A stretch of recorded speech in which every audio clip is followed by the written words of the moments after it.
Agora o Leonardo. O Leonardo está aqui. Vamos ver se ele entra. Tudo bem? Boa noite a todos que estão chegando. Doutora Cláudia, conseguiu entrar? Leonardo, eu já te aceitei. Eu não sei por que você não entra na nossa live. Mas vamos já informando a todos aqui. Leonardo, será que é o problema seu aí? Alguma coisa de conexão? Eu te aceito e você não consegue entrar. Eu vou pedir para a Adriane Farezinha entrar em contato com você para ver o que está acontecendo, mas nós vamos começar aqui o nosso bate-papo de quarta-feira da Subeste.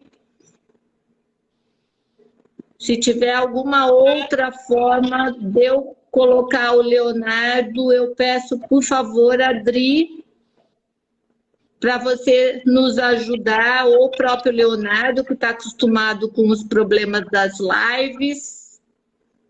Eu estou te aceitando igual a doutora Cláudia, Leonardo. Você agora apareceu. Muito bom, muito bom. Gente, que bom. Então, obrigado aí pelo aceite de vocês para essa live.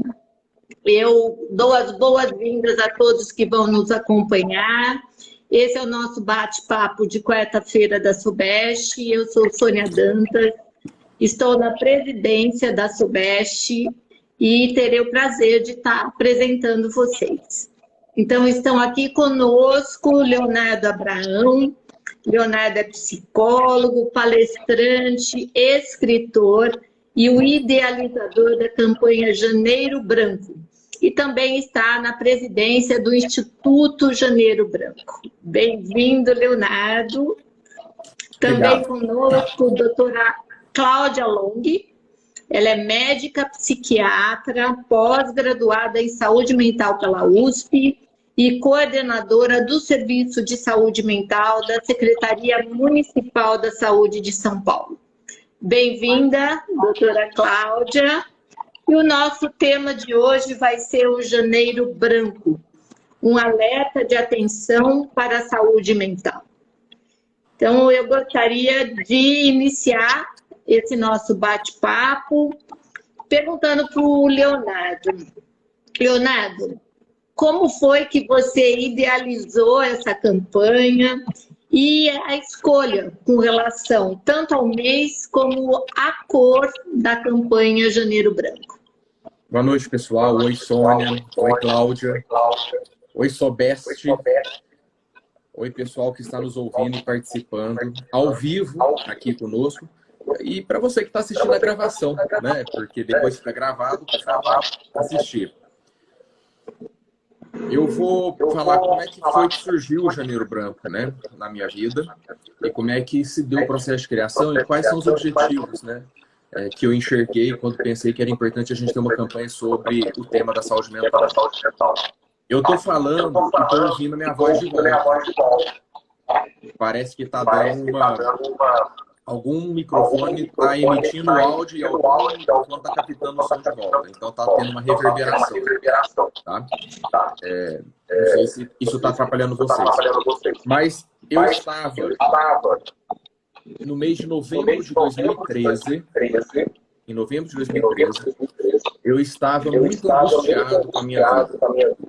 Eu era professor da rede particular de ensino e todo professor de escola particular, quando vai terminando o ano, fica preocupado se ele vai continuar dando aula ou se a escola vai embora. E vai acontecer uma demissão na virada de ano. Sabe-se lá se os alunos vão fazer um baixo assinado, né? Para assinar. A gente não gosta dos professores, a gente quer o professor. A escola particular é assim. E aí era novembro de 2013, eu estava muito preocupado. Será que o ano também, em 2014, eu vou estar empregado? Angustiado, ansioso. Eu tinha um salário, eu tinha contas para pagar. Eu estava muito tenso. E de repente eu percebi que era novembro, eu estava preocupado e a gente estava no meio do Novembro Azul. O Novembro Azul é a campanha de prevenção do câncer de próstata. E tinha acabado de terminar o Outubro Rosa, que é a campanha de prevenção do câncer de mama. Aí eu falei, gente, eu estou aqui preocupado, ansioso, mas a gente está no Novembro Azul. Mês passado foi o Outubro Rosa. Tem campanha para prevenção do câncer de mama, tem campanha para prevenção do câncer de próstata, tem campanha para as pessoas respeitarem a faixa de pedestre, tem campanha para as pessoas usarem cinto de segurança, tem campanha para as pessoas pararem de fumar, beber com moderação, tem campanha sobre questões relacionadas à saúde mental, saúde emocional, a emoções, sentimentos, pensamentos. Não tem campanha para falar sobre angústia, medo, sonho, desespero, frustração, alegria, raiva, ciúmes, inveja. Não tem campanha para falar sobre as questões da mente, da psicologia humana. Não tinha uma campanha para se abordar o psiquismo humano. E ajudar as pessoas a entenderem que elas são entidades psicológicas, entidades psicodinâmicas. E que elas têm que começar a cuidar disso. O que é saúde mental? Como é que eu faço para cuidar da saúde mental? O que favorece a saúde mental? O que atrapalha a saúde mental? O que eu posso fazer pela minha saúde mental e pela saúde mental da sociedade? E outra coisa, também não tinha campanha para inspirar, esclarecer as autoridades, e mais do que inspirar e esclarecer, pressionar, cobrar as autoridades por políticas públicas para a saúde mental. Então tem campanha para mais máquinas de mamografia em hospitais, tem campanha para mais máquinas de tomografia em hospitais, tem campanha para um punhado de coisas relacionadas à saúde física, orgânica. Mas em relação à saúde mental, à rede de atenção psicossocial, aos centros de atenção psicossocial, saúde mental pública, campanha, ninguém nem sabe o que é CAPS, RAPS, ninguém nem sabe o que é a rede de atenção psicossocial. Então é muita desinformação. Eu falei, a gente precisa para cuidar dessas questões individuais, como é que cada sujeito pode investir numa vida com mais saúde mental, mas também para cuidar das questões sociais, públicas e coletivas. Investimentos, estrutura, recursos, melhoria da RAPS, da CAPS. Né? Então, uma campanha geral sobre saúde mental, do indivíduo ao coletivo, do pessoal ao público, atitudes particulares e políticas públicas. Foi aí que eu pensei na campanha. Falei, vamos para a rua falar sobre isso? Vamos para a rua conversar com os indivíduos, as instituições, as pessoas, as autoridades, para falar sobre saúde mental de uma forma didática, pedagógica, como a gente está fazendo. Como todo mundo está fazendo, né? Milhões de entrevistas, milhões de reportagens, milhões de lives, milhões de rodas de conversa, palestras relâmpagos, panfletagens, caminhada, pedalada. Saúde mental virou pauta, finalmente. Então foi para isso que a campanha nasceu. Eu escolhi o mês de janeiro e escolhi a cor branca porque eu achei bastante pertinente. Na virada de ano, a própria humanidade já tem o seu mantra, né? Já tem a sua própria vida nova. Então não existe um momento mais propício. É óbvio que as pessoas podem pensar em saúde mental 365 dias por ano. Mas não existe momento mais propício do que a virada de ano, janeiro, né? A fechamento de ciclo, abertura de ciclo. Todo mundo é arrastado para pensar sobre essas questões da vida. Então, janeiro é muito propício. E a cor branca, uma folha em branco. A cor branca foi porque em uma folha em branco, qualquer pessoa pode escrever ou reescrever a sua própria história de vida, colocar o projeto que desejar, iniciar um novo plano, realizações. O ano se abre quando uma folha em branco está aberta para a gente intervir nela. Por isso, janeiro branco. Um mês e uma folha em branco te convidando para assumir a história da sua vida. Excelente, né? E o branco nos remete à paz, né? Eu acho que saúde mental é mais ou menos isso, é você estar em paz, né? E é isso que eu queria perguntar para a doutora Cláudia, né? Doutora Cláudia, como que a gente pode definir, então, a questão da saúde mental e diferenciar de transtorno ou de doença mental? Boa noite, Sônia. A todos que ouvem. Estou muito contente de estar aqui desse tema. Estou muito contente pelo Leonardo. Prazer que eu compartilho essa com você, Leonardo. Eu também estou ouvindo a minha voz. Não sei se para as pessoas para falar mais pausado. Então, acho que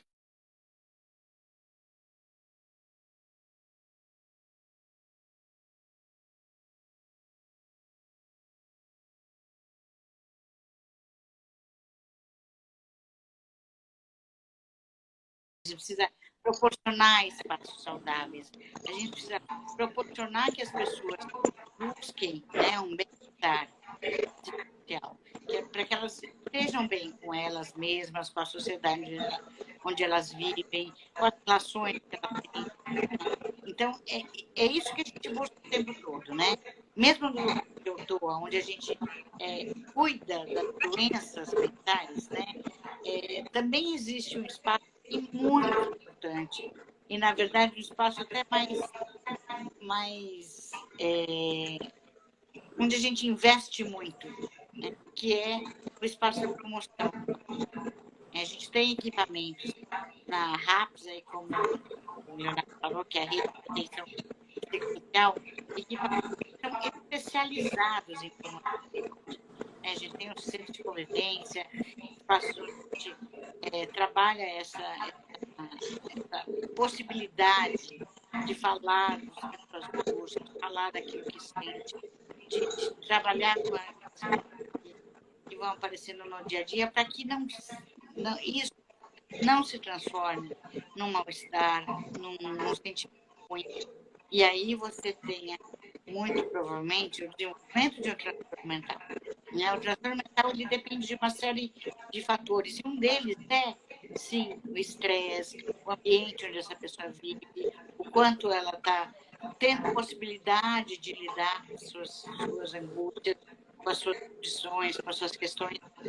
Porque quando você não tem essa possibilidade, quando você não tem sofre preocupados, você está num ambiente insalubre, num ambiente onde não há diálogo, onde não há possibilidade de você fazer alguma coisa que te dá prazer, né? Isso é muito importante. Né? Isso acaba gerando um adoecimento. Né? E aí, muitas vezes, o transtorno mental vem muito determinado dessas questões. Claro que não é só isso, né? Existem doenças mentais aí que cursam de uma forma diferente, mas acho que isso é fundamental. A questão ambiental, a questão racional, a questão psicossocial é um fator muito determinante da questão. E da saúde mental, né? A gente está falando aqui. Né? Acho que janeiro é um mês que a gente olha muito mais para isso. Como o Leonardo falou, é um mês de mais visibilidade. Né? A gente precisa dar visibilidade ao invisível. Né? A pessoa que sofre na nossa sociedade, ela é invisível. Ela é colocada na invisibilidade. Né? A gente vê, quando você trabalha com serviços como as nossas residências terapêuticas, que são moradias para pessoas com transtorno mentais que ficaram lá anos internadas de hospital psiquiátrico, esquecidas, né, por tudo e por todos, né? Essas pessoas eram invisíveis, né, quando elas estavam lá no hospital. Então, a gente precisa trazer essa possibilidade, a gente precisa publicizar, escancarar esse problema para a nossa sociedade, para a gente, de fato, olhar para ele e pensar como é que a gente está fazendo, né? E aí a minha responsabilidade, na posição que eu ocupo, é pensar uma política pública que, de fato, né, faça com que os nossos gestores, a própria sociedade olhe para isso de maneira séria, né? Leve isso a sério, né? De fato, invista nisso, né? Porque isso é fundamental. Isso, a gente tendo uma boa saúde mental, a gente consegue gerir tudo na vida, né? Se a gente conseguir ter tranquilidade, ter ambientes saudáveis, né? Nada de ameaça de demissões, né? Como o Leonardo contou aí, isso gera uma angústia, uma coisa paralisa as pessoas, paralisa tudo. A gente está agora com essa questão da Covid, aumentou muito o número de pessoas com sofrimento mental, né? Porque tem a ver com isso, né? A gente, quando a gente se sente ameaçada, vulnerável de alguma forma, a gente gera esse tipo de sentimento. Mas a gente precisa olhar para ele também. Não adianta a gente fazer de conta que não existe. Mas olhar para ele é olhar pensando alternativas para que aquele sofrimento se transforme em algo produtivo para ele. Né? transformar em algo que produza, né, saúde, produza prazer, produza alegria, produza aí, resultados bons. Eu acho que, basicamente, a principal questão que acho que eu coloco é isso. A gente precisa promover muito a saúde. Certamente, doutora Cláudia. E eu peço para o Leonardo agora ele falar um pouco. Oi, desculpa. Não? Eu gostaria, Leonardo, de saber, então, qual que é a relação dessa saúde mental com todas as outras áreas da saúde humana. Veja bem, o ar que preenche o espaço, o oxigênio que preenche o espaço, possibilita que nós, seres humanos, tenhamos oxigenação dos nossos corpos, tenhamos, né, o fluxo de energia que a gente precisa para sobreviver, para empreender as nossas atividades. Mas o ar também, ele cumpre esse oxigênio que permeia os espaços em que a gente vive, ele cumpre outras tarefas, como, por exemplo, os ventos que carregam os pólens, os pássaros. O que eu estou querendo dizer com isso? Saúde mental é como algo que preenche, igual a Cláudia disse, que preenche, inspira, alimenta, né, a vida humana, e a partir dela tudo é mais fácil, tudo é possível, né? É o eixo estruturante em torno do qual os seres humanos vivem. Por isso que eu fui para essa ideia de ar permeando todas as relações. Se a saúde mental permear, participar, atravessar, percorrer todas as relações humanas, nós seremos uma sociedade e, consequentemente, uma humanidade muito mais saudável, muito mais bem resolvida, com mais harmonia e propósitos e sentidos saudáveis. Então, a campanha Janeiro Branco, ela quer começar a chamar todo mundo, quem tem ou quem não tem transtorno, quem tem ou quem não tem transtorno, quem tem ou quem não tem questões relacionadas à saúde mental, diretamente falando, né, pela ótica médica, pela ótica psicológica, pela ótica psiquiátrica. Quem já pensou sobre isso ou quem nunca pensou sobre isso, convidar todo mundo e todas as instituições sociais para parar e pensar como o ar é importante para todo ser vivo, a saúde mental é importante para todo mundo e para a sociedade. Ah, mas eu não tenho transtorno, eu não tenho depressão, eu não tenho ansiedade, eu não tenho nada. Mesmo assim, a saúde mental é importante para sua vida. Porque às vezes você não tem transtorno, às vezes você nem é usuário da rede, às vezes você nunca nem foi no psicólogo, no psiquiatra, mas sua vida não tem sentido. Você está extremamente agressivo. Você não consegue funcionar nem pessoalmente, nem socialmente. Você não consegue ter paz. Você pode não ter transtorno. Mas mesmo assim ainda há algum grau de prejuízo ou de problema nesse universo da sua vida que se chama saúde mental, qualidade emocional de vida, etc. Portanto, é uma campanha aberta, plural, que fala sobre transtornos, mas não fica nos transtornos. Ela vai discutir outras questões com as pessoas. Sentido de vida, propósito, qualidade emocional de relacionamentos e etc. Tudo que atravessa a condição humana. E aproveita também para discutir depressão, ansiedade, bipolaridade, esquizofrenia, alcoolismo, dependências.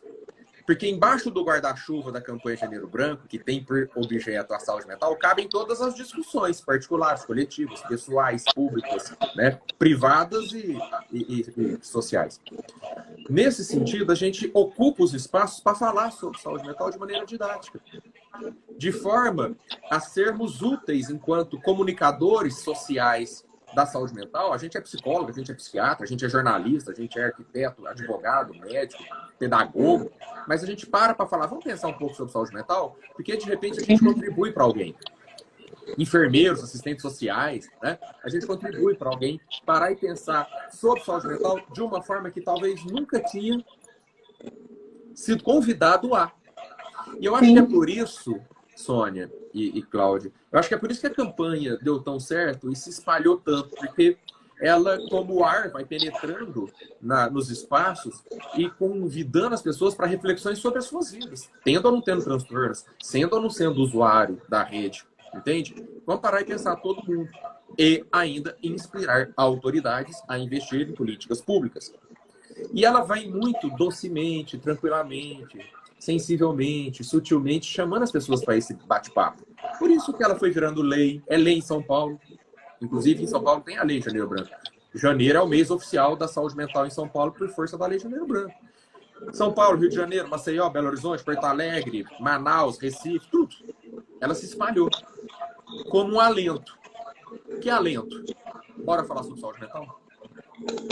Sim, e assim, se nós formos pensar, né, é um assunto que muita gente ainda carrega como preconceito, você dizer que você está com um problema relacionado à saúde mental.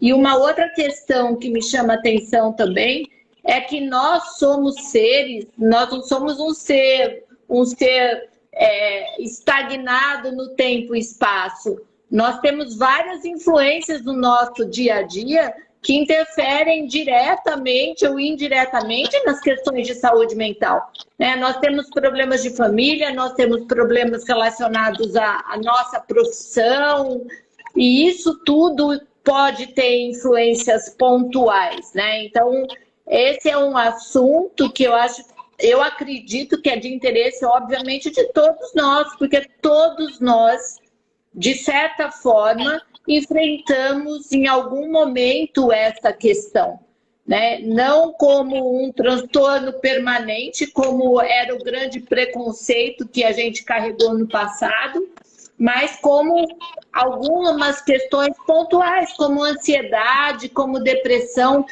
como medo, né? Ciúmes, Quem é que não inveja. sofreu? Exatamente, quem é que não sofreu isso durante essa pandemia, inclusive? Não é? Então, assim, quem não sofreu isso? E daí, você comentou de políticas públicas, e eu pergunto agora para a doutora Cláudia, como funcionam as políticas públicas de saúde mental e os serviços da rede de atenção psicossocial, doutora Cláudia? Então, na verdade, assim, a política pública, ela vai se construindo, né?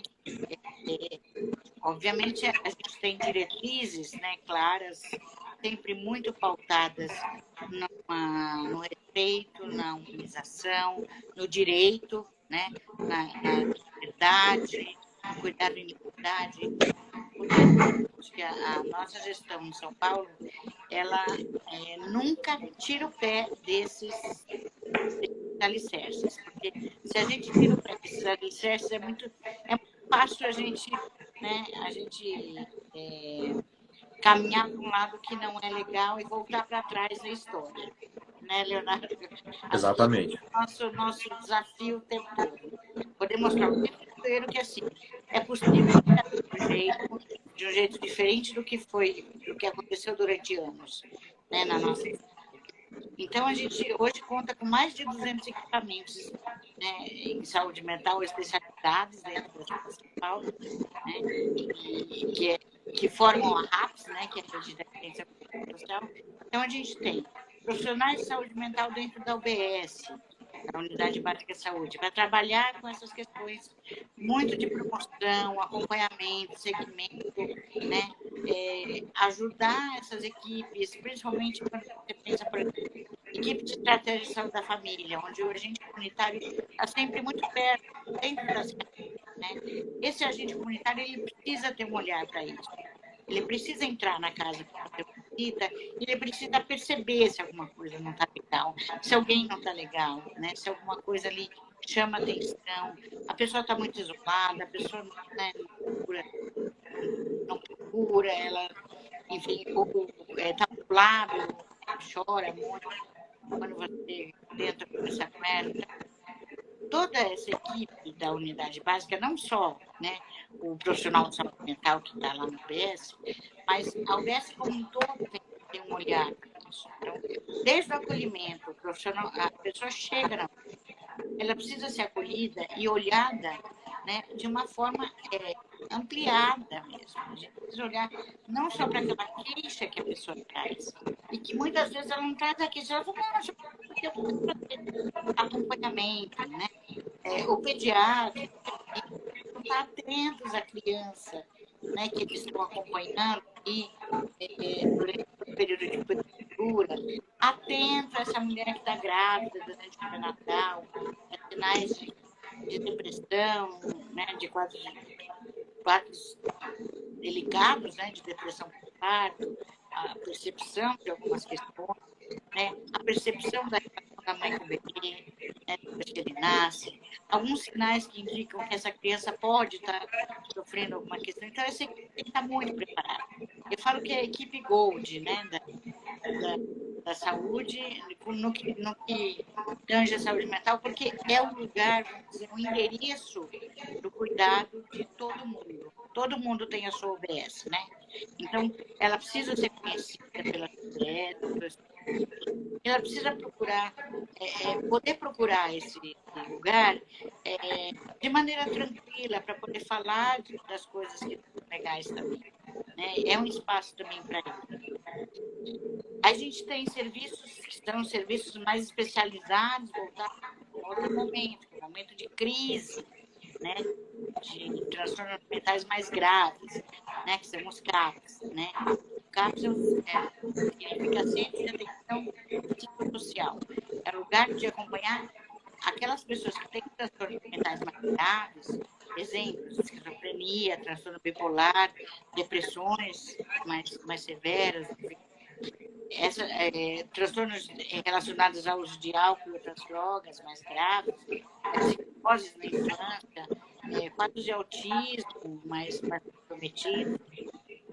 Esses casos são acompanhados nos CAPs durante esse período de crise.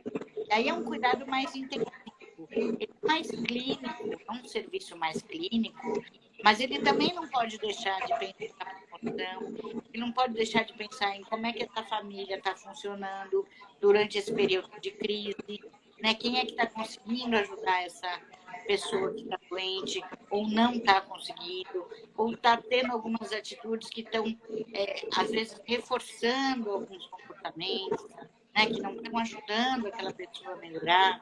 Né? Quem é que consegue monitorar o uso da medicação dessa pessoa quando ela não consegue tomar? Né?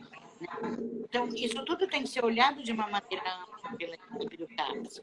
E aí tem uma equipe multiprofissional, não é só médico, né? Acho que não é só remédio que resolve um transtorno mental.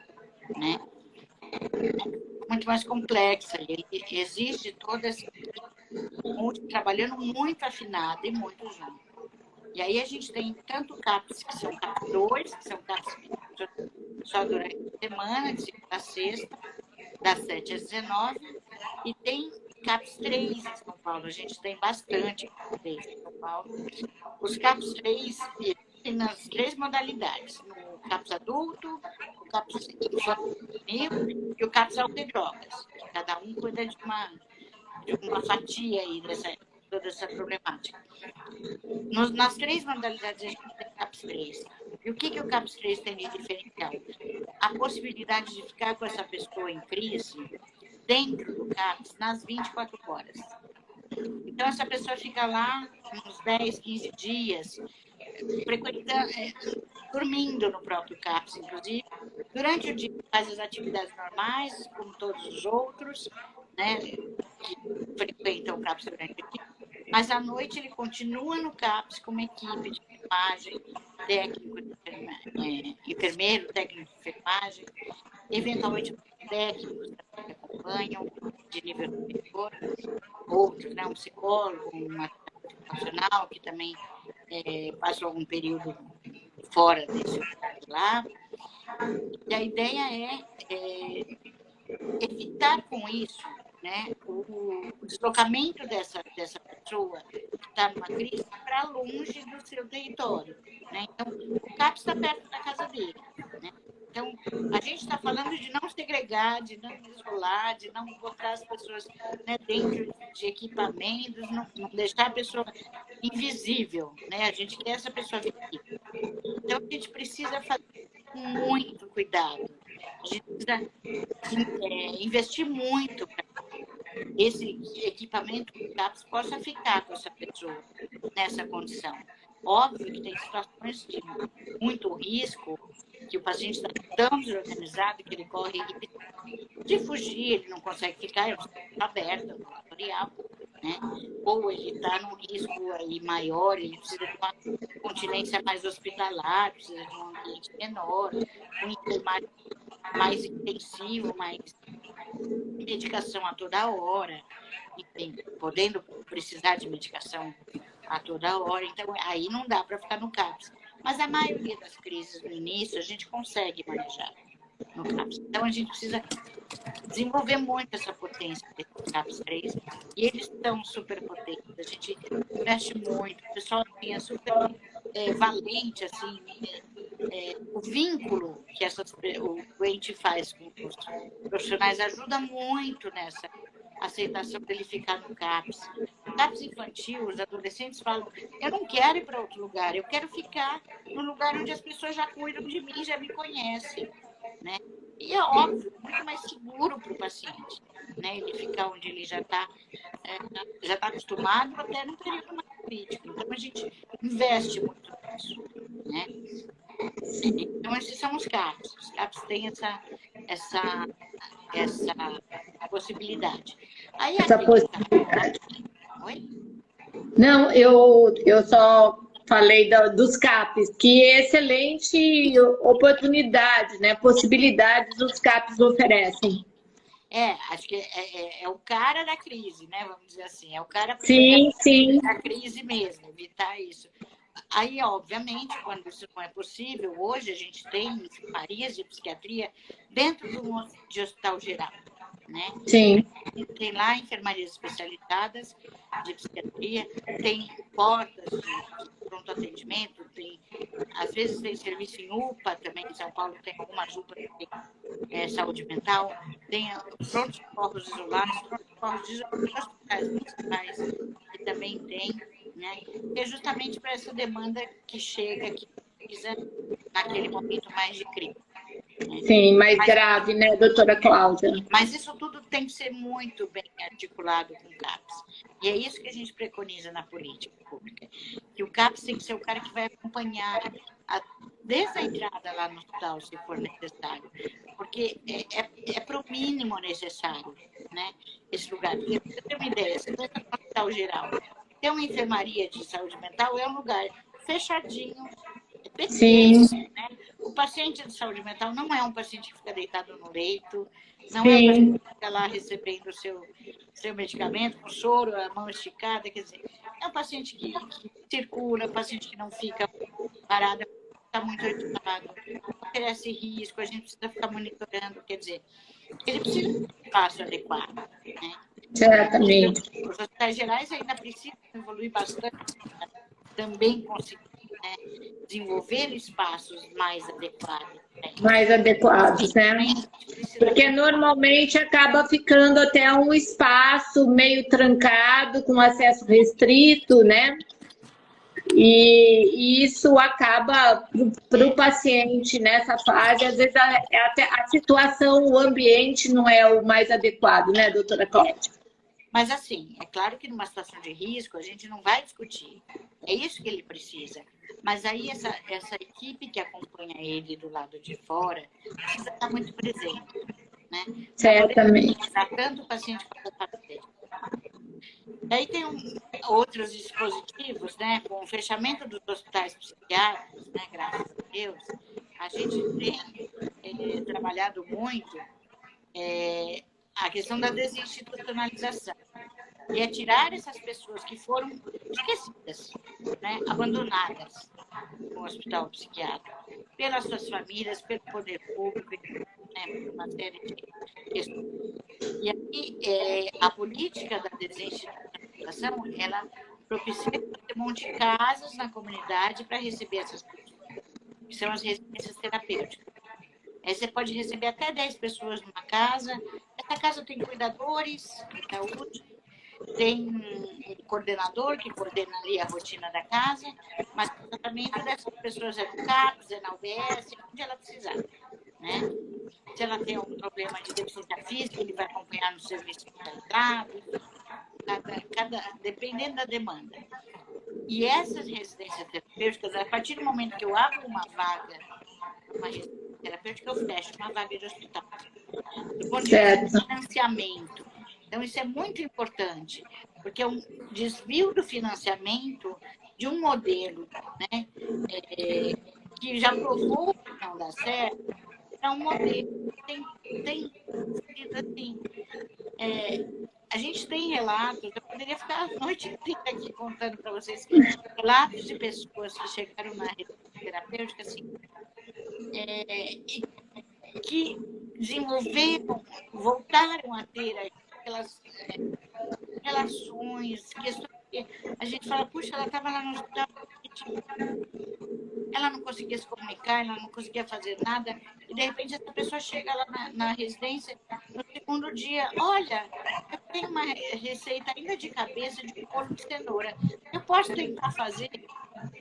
E é permitido que essa pessoa faça isso. Aí, né, esse é um caso real que aconteceu.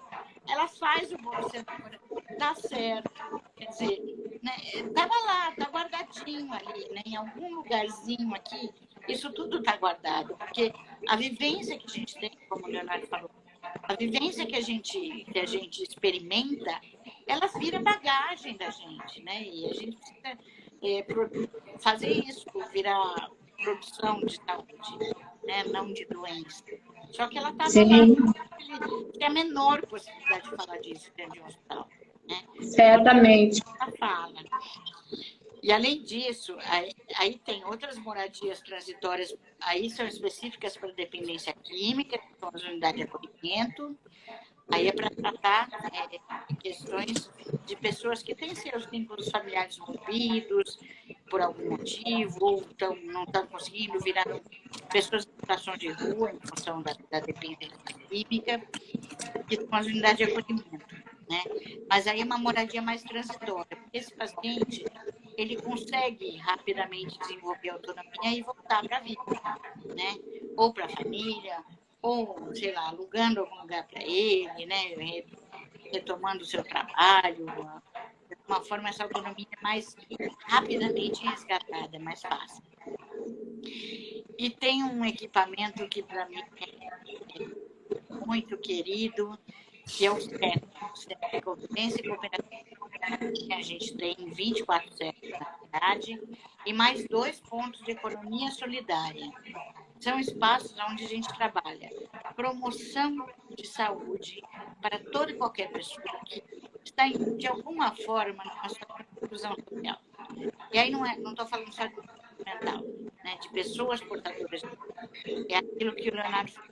Pessoas que tentem, que sofrem com alguma coisa, que têm questões aí que precisam falar. Então, o CEP é um lugar onde elas podem ter essa possibilidade de ter grupos de atividades, onde as pessoas podem conviver, a criança com o idoso, né? Isso é uma experiência muito rica, né? Experiência de grupos transgeracionais do século, são bárbaros, né?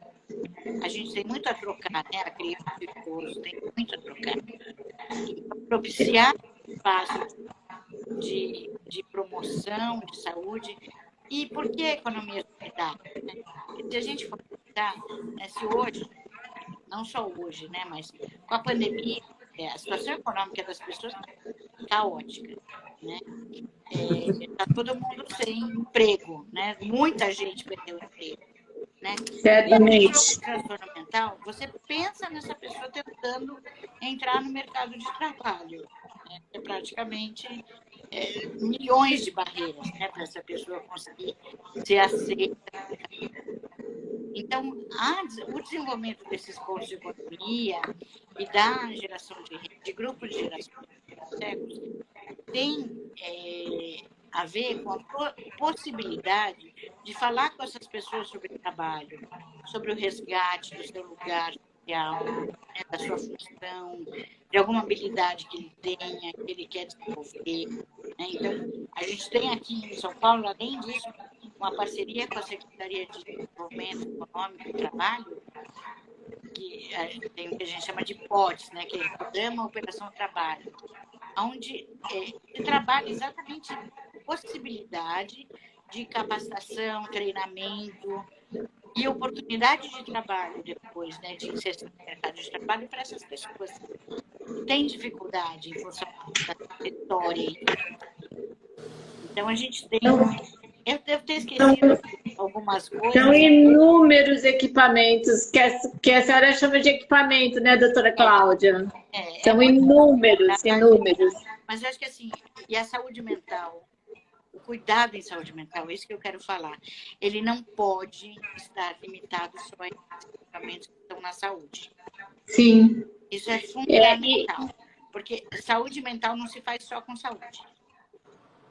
Promoção mental, a gente precisa de muitos outros atores envolvidos, a sociedade implicada nisso, né? O poder econômico, enfim, uma série de questões, as questões sociais.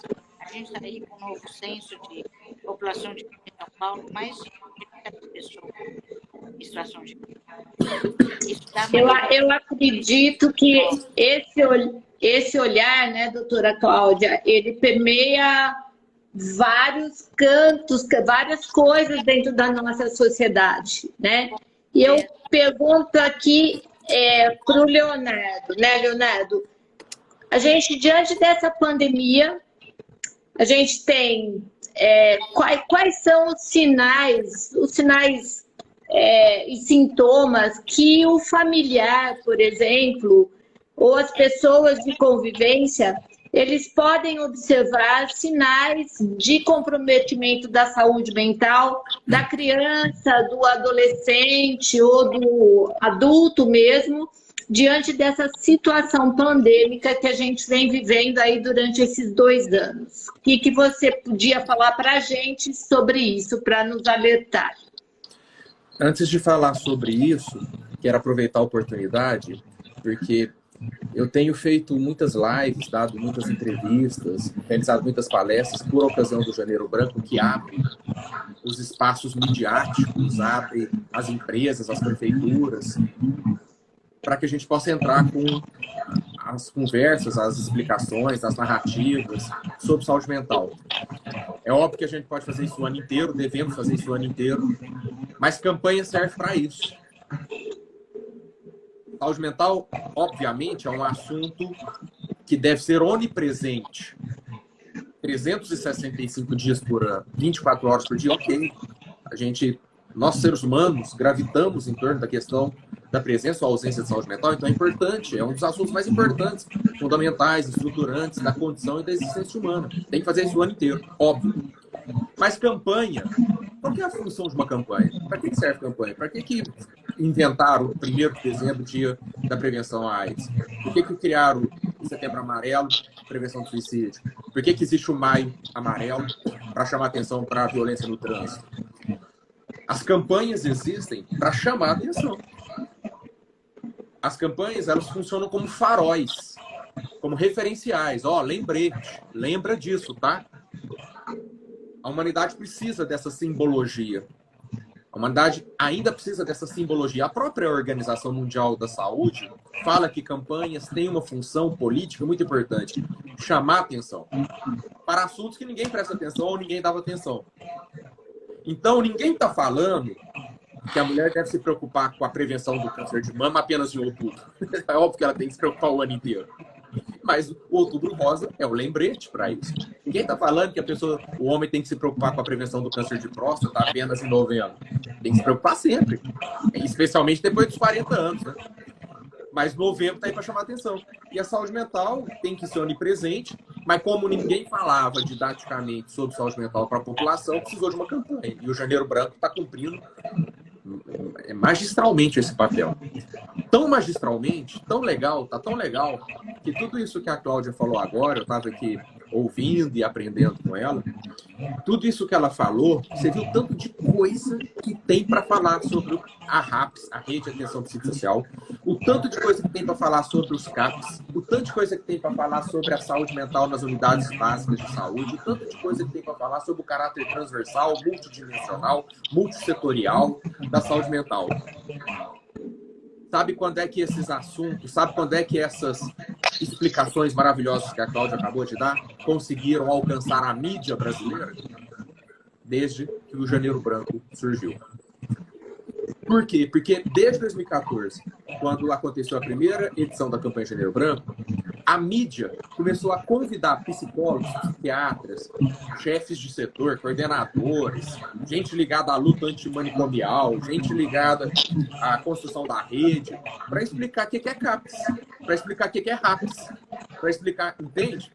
Para dar visibilidade a essa invisibilidade. Não só a invisibilidade dos usuários que sofrem com a invisibilidade, mas a própria invisibilidade da rede e de tudo e de todos os equipamentos dentro da rede.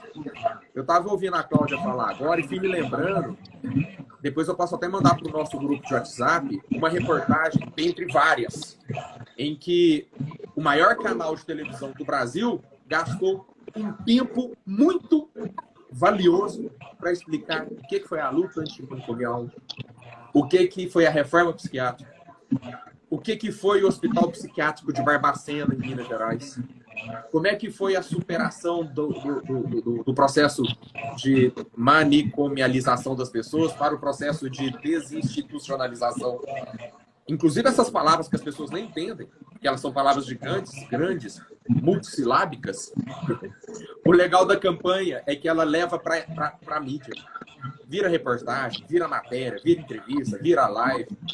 E aí a campanha Janeiro Branco, eu estava ouvindo a Cláudia e ficando muito feliz, porque tudo isso que ela explicou começou a aparecer em reportagens de televisão. Começou a aparecer em palestras, em lives, em rodas de conversa, porque a campanha Janeiro Branco abriu esse espaço e está dando visibilidade para a luta antimanicomial, para a reforma psiquiátrica, para a rede de atenção psicossocial, para os centros de atenção psicossocial, para os seus aparelhos, para os seus equipamentos, para os seus usuários, como nunca antes na história desse país. Essa é mais uma importância da campanha Janeiro Branco. A visibilidade que ela dá. Os microfones, câmeras, palcos, holofotes, luzes que ela tem dado para a construção desse patrimônio da humanidade que se chama a Rede de Atenção Psicossocial Brasileira, que faz parte do Sistema Único de Saúde Brasileiro, que é outro patrimônio. Mas ninguém sabia. Se você for para o meio da rua, hoje e perguntar, parar qualquer pessoa no meio da rua e falar assim: você sabe o que é máquina de exame de tomografia? A pessoa vai saber o que é uma tomografia. Você sabe o que é mamografia? A pessoa vai saber o que é mamografia. Se você for no meio da rua e perguntar assim, você sabe o que é marca-passo? A pessoa vai saber o que é marca-passo. Agora, se você for para a rua e perguntar, você sabe o que é CAPS?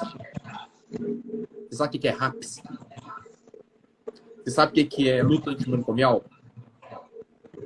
Você sabe o que é desinstitucionalização? Então, eu estou aproveitando esse espaço porque eu fiquei muito empolgado em ouvir a Cláudia falando, explicando, com competência, conhecimento de causa, com muita experiência.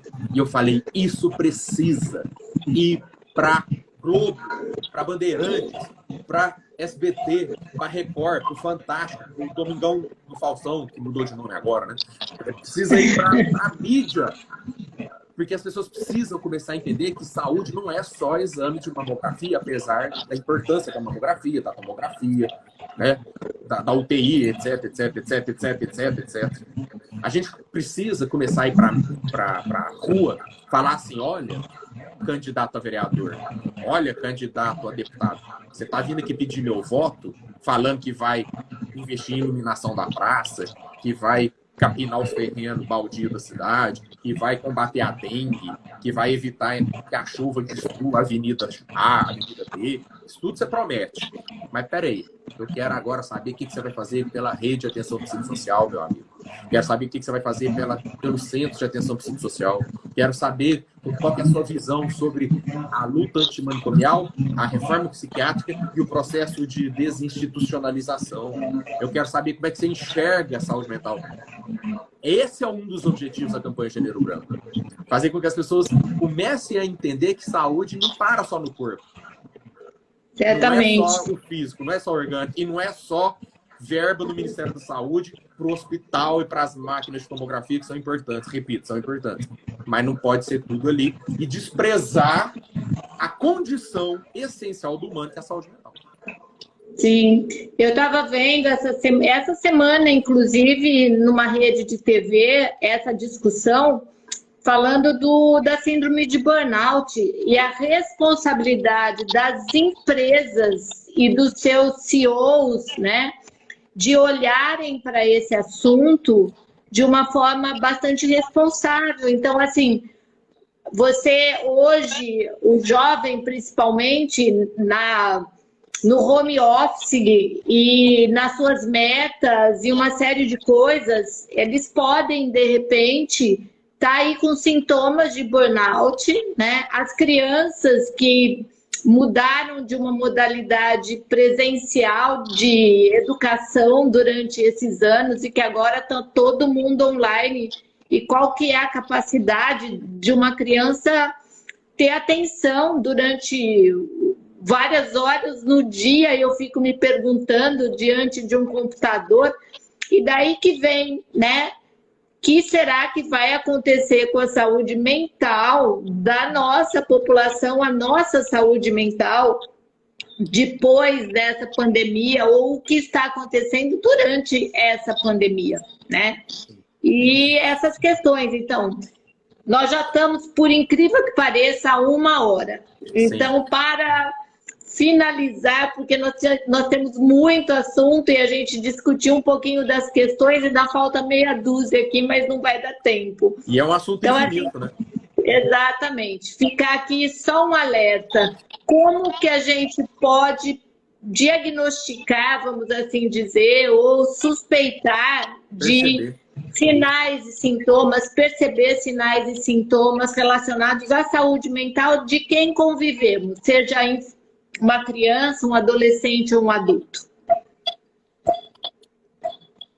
Quando me perguntam isso, eu tenho dito o seguinte: os seres humanos são diversos, plurais e múltiplos.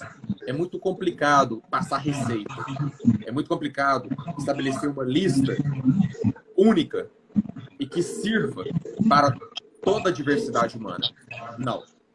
Visões responsáveis, visões humanistas, visões progressistas, democráticas, né, inclusivas sobre saúde mental, têm dificuldade e realmente criticam perspectivas muito limitadoras, né, no entendimento sobre o que é ser humano. Mas, apesar disso, os profissionais de saúde, muitas das vezes, trabalham com médias. Existe um comportamento mediano. Inclusive, as próprias pessoas têm comportamentos medianos. Tem gente que dorme mais, tem gente que dorme menos, mas está dentro de uma média funcional da sua vida. Está dentro de uma média funcional. Então, quando me perguntam, e eu tenho 1 minuto, 2 minutos para responder numa entrevista, o legal seria se eu tivesse 30 minutos, 50 minutos para explicar, né, todas as possibilidades. Mas eu tenho 30 segundos, 1 minuto para responder uma entrevista, eu falo, olha, o mais importante é você ter autoconhecimento do seu próprio funcionamento, que você vai saber dizer se você está funcionando legal, se você está conseguindo responder e corresponder às exigências da vida pessoal, da vida social, da vida profissional, né, do meio no qual você existe e transita. Se de repente há uma alteração muito abrupta e descontextualizada, injustificável do seu padrão de sono, passou a dormir muito mais do que o normal, muito menos. Se de repente há uma alteração abrupta e descontextualizada em relação ao seu padrão alimentar, passou a comer muito mais ou muito menos.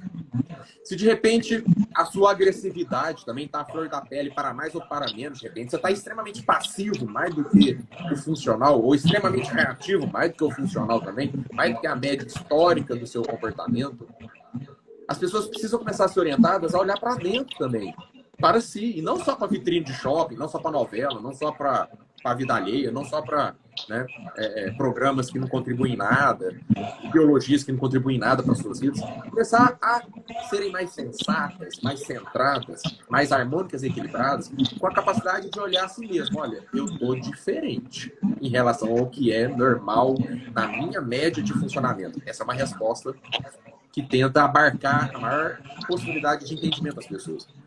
E se de repente você começar a perceber que está disfuncional, essa disfuncionalidade do sono, da alimentação, da reatividade, da passividade ou da agressividade, estão produzindo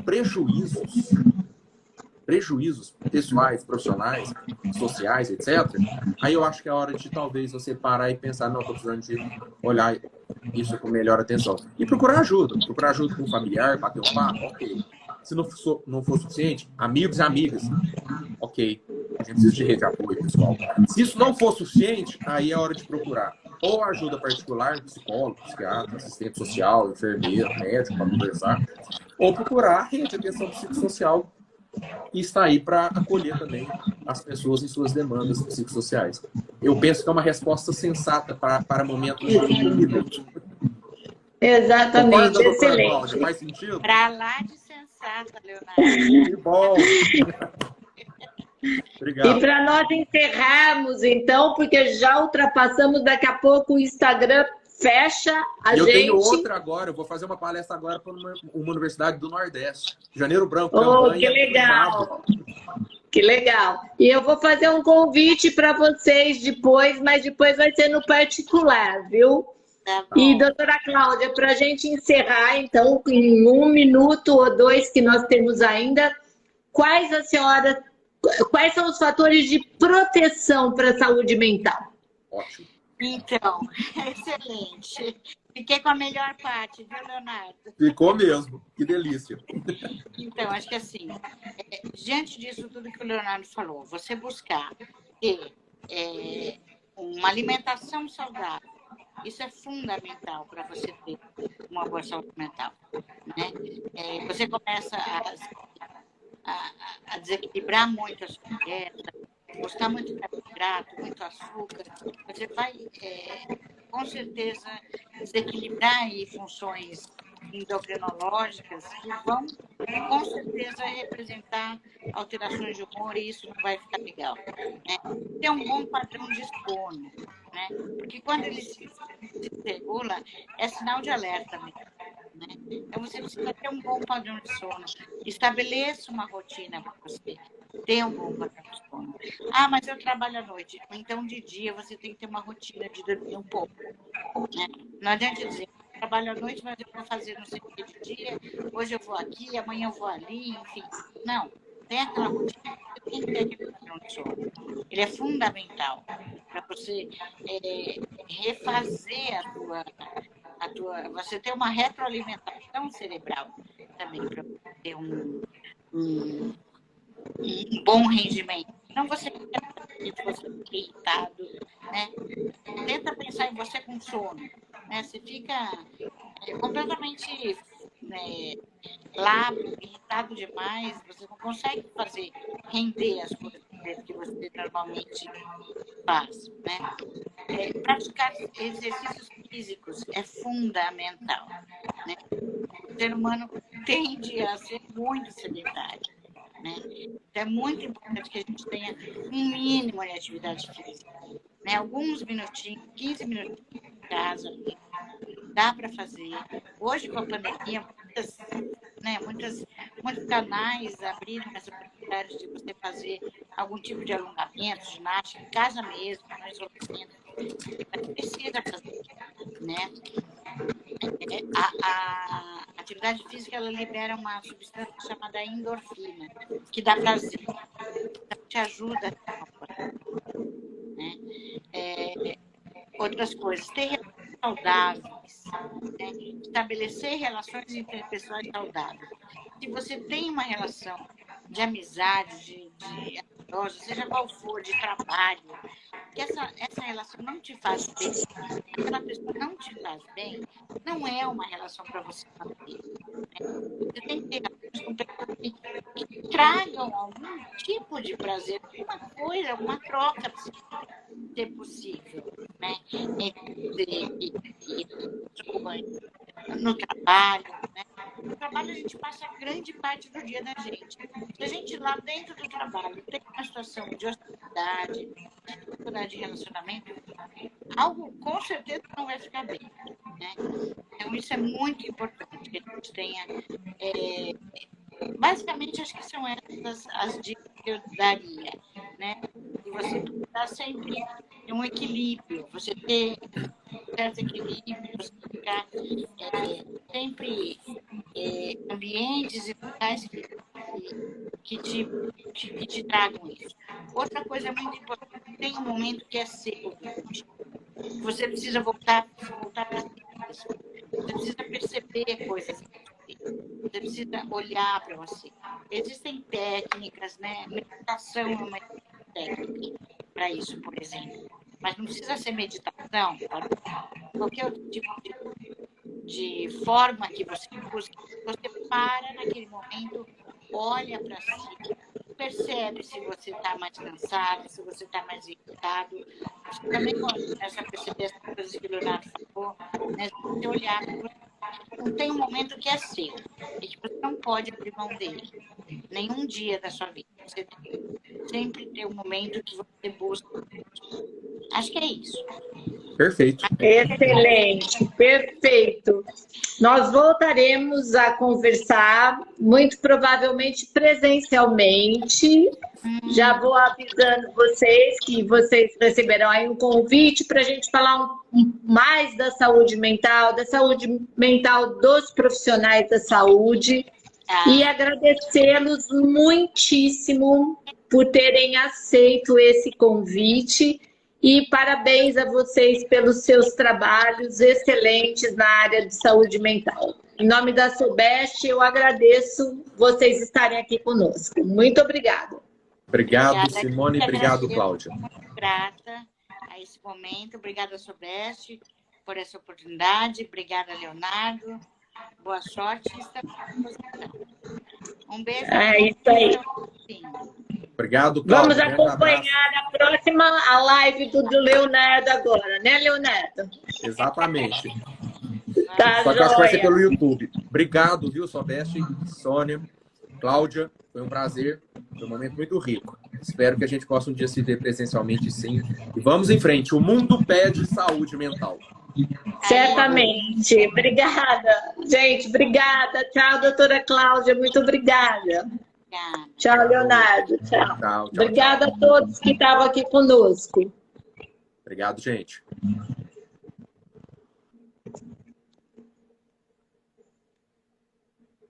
Obrigado, pessoal.